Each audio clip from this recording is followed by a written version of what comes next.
This is Ashley. And Cindy. And this is Life for Dummies. Because we're real dumb. It gets more fun. What happens when I the know. four of us are in the same room and we haven't seen each other since leaving the womb? But the hiss of the static means no one has a damn thing to say. What are we talking about today? Oh, I think we should talk about self-esteem. Oh, wow. Yeah. Some of us have it. Some of us us are working on it. Don't. And some of us have none. I used to not have any self-esteem. Yeah, me too. And I would put myself in relationships that were toxic for me, and people treated me poorly in those relationships because I didn't have enough self-esteem, and I thought that's what I deserved. Ooh, what you deserved. Yeah, I can totally identify with that statement. Yeah, I too, I had no self-esteem. I thought I didn't deserve better. I thought that, that was as good as it was ever going to get, and I would stick it out and make it work because that's what I deserve. And wow, what a lie I told myself. Yeah, people would always be like, wait for the relationship where the guy treated you so well and you deserve so much better. But I could never get out of these toxic relationships long enough for me to gain that confidence in myself to then find someone who did treat me well. So yeah, the biggest part of that, like what you just said, is be by yourself. Yeah. Right. Yeah. So I had to spend some time alone without a relationship, without anything. I had to spend time with Cindy and figure out what I liked, who I was, what I wanted, what was acceptable, what was unacceptable. And then in order to start having some self-esteem, the one thing that really helped was doing Steamable Acts. Oh, what's that? Well, I figured out that like when I did something nice for someone else, it turned that lie I told about myself, like, oh, you're not nice, you're not this, you're not that. When I did something nice for someone else, I actually felt good about myself. And I just did it just to be nice, just to be kind. And not for people that were taking advantage of me, right? People that were just like me, Just do something nice for someone and it will change the whole outlook you have about yourself. That's beautiful. I love it. It's reminding me of this situation when I had a paddleboard, and it was a couple years into my recovery, but this paddleboard was the first hobby I had essentially since I was in middle school and started using. So this was like the first hobby I had in my adult life. Because other than that, I just either went to school or work or drank, or did drugs. And so I never really learned, like, even how to live life. And so I remember taking the hose at the place where I was renting. This was here on the Intercoastal, and there was like a marina there, and I was renting a cottage. And I remember taking the outside hose attached to that cottage and hosing off the paddleboard, getting it ready for me to drop off the dock and go paddleboarding. And I just remember being so proud of myself because I had done something and it wasn't using drugs.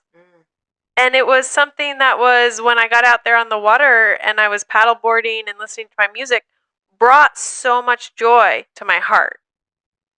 Yeah, joy.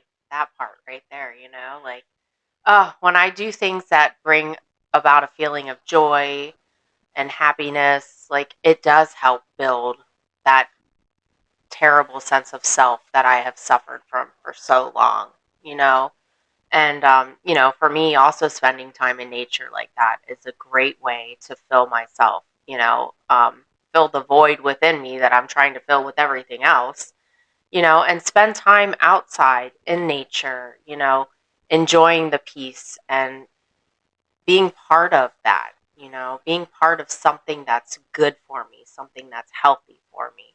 And when I stop doing the things that are making my life unmanageable, this internal self-dialogue that I have that is so terrible, it does start to go away little by little when I start treating myself better and I start doing kind things for myself.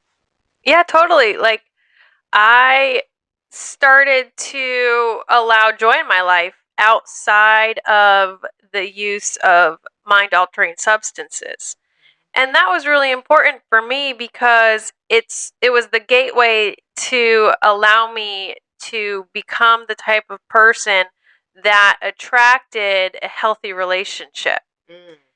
And so until I allowed myself to experience a life beyond my wildest dreams and joy on a day-to-day basis outside of the use of mind-altering substances, until I allowed that in my life, I didn't really have any hope or chance of finding a healthy, loving relationship in a partner.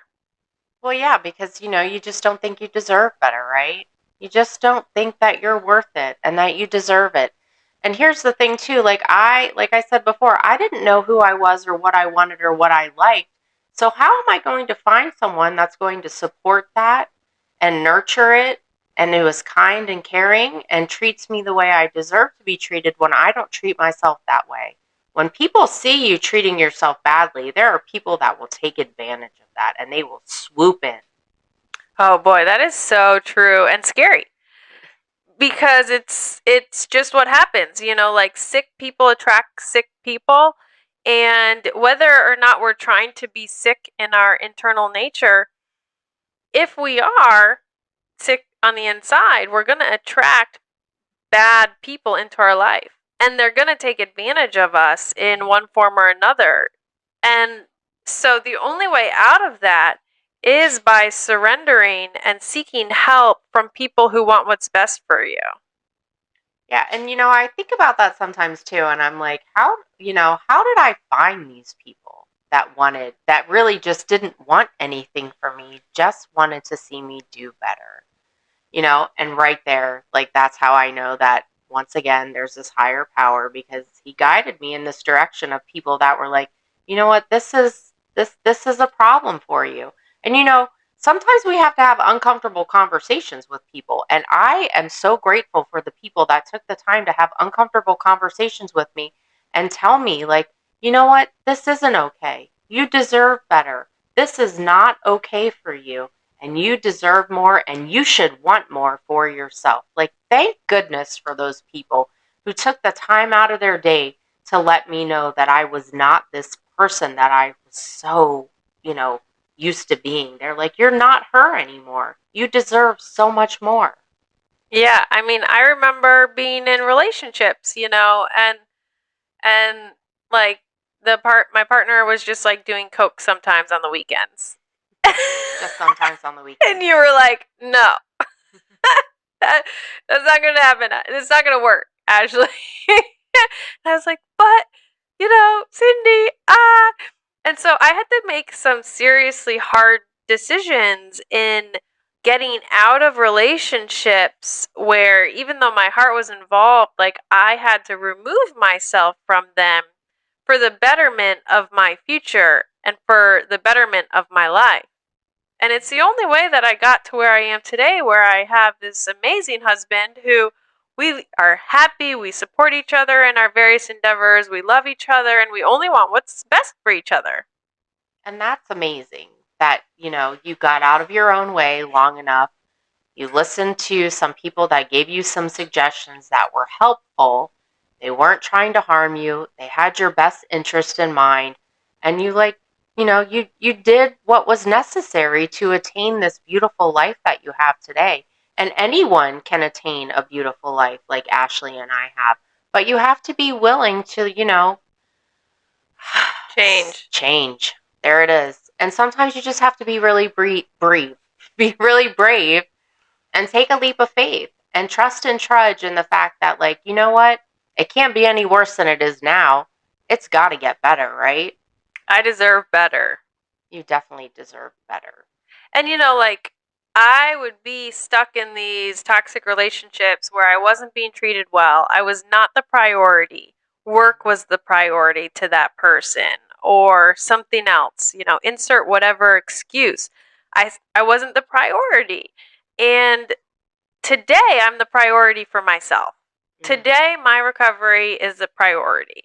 And when I started doing the Steamable Acts, I started to gain confidence in myself. I started to gain self-confidence, self-awareness, and that brought about situations and circumstances in my life that were good for me. I attracted the good into my life because I started to be good to myself. Yeah. If we are good to ourselves, then we will receive better, and it's a mind change, it's this change in perspective to change your life that we talk about. And at some level, when these things were happening to me, I knew on some level that I didn't deserve this. I knew I deserved better, but I just didn't know how to do it on my own. So here we are, years later. What did I do? I asked for help. You can ask for help too, and Ashley and I are here to help you. Yeah, that's why we have our community, which you can join. We're here to help you in all areas of your life. Your story doesn't have to be like ours, where you're using mind and mood altering substances and you're burning your life down to the ground. But if there's something that you want to change, something that you're struggling with that you really aren't happy with inside of yourself, let us know. We can help. What happens when the four of us are in the same room and we haven't seen each other since leaving the womb? But the hiss of the static